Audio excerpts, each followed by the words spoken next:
একদিন বসে বসে টিকটক দেখতেছিলাম, হঠাৎ একটা ছেলে আমার ভিডিওতে কমেন্ট করছে, লিখছে তুমি অনেক সুন্দর।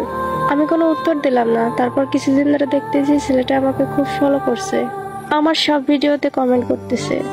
আস্তে আস্তে ছেলেটার কমেন্টগুলো পড়তে পড়তে আমারও তার উপর ভালো লাগা কাজ করলো। তারপর আমি ছেলেটার ফলোটা ব্যাক দিলাম। তারপর দেখি সে আমাকে ইনবক্সে হাই দিয়ে সালাম দিচ্ছে।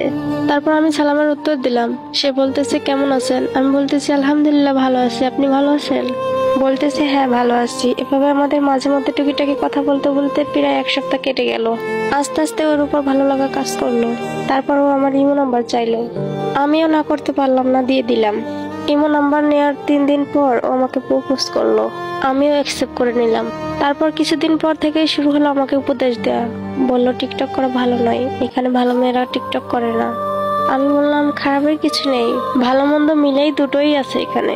সে বলল না টিকটক করা যাবে না। আমি ছেড়ে দিলাম টিকটক করা। আমাকে সবসময় নামাজের কথা বলতো, আমি মাঝে মধ্যে পড়তাম আবার পড়তাম না, কিন্তু ওর জন্য আমি 5 ওয়াক্ত নামাজ পড়া দিলাম।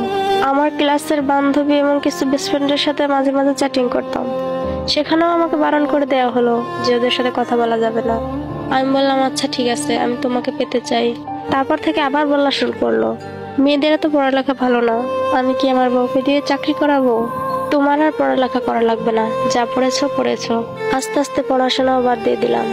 ও বলেছিল ওর একটা ভালো চাকরি হলেই আমাদের বাড়িতে বিয়ের প্রস্তাব পাঠাবে। আমার ফ্যামিলিকে ওর কথা বলছিলাম, ওর ছবিও দেখাইছিলাম, আমাদের ফ্যামিলি পছন্দ করছে। এভাবে কিছুদিন কেটে যায়।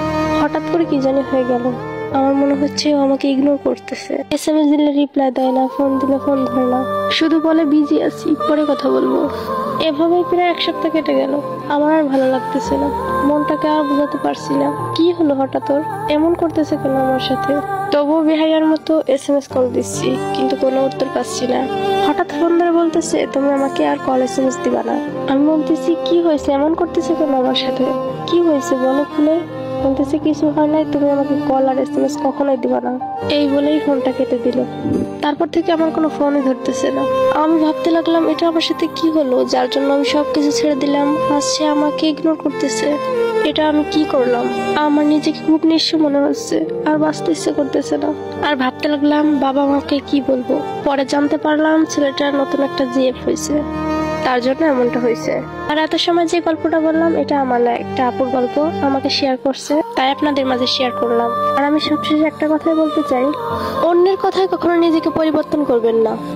পরিবর্তন যদি হতেই হয় তাহলে নিজে থেকে হবেন, অন্যের কথাই নয়।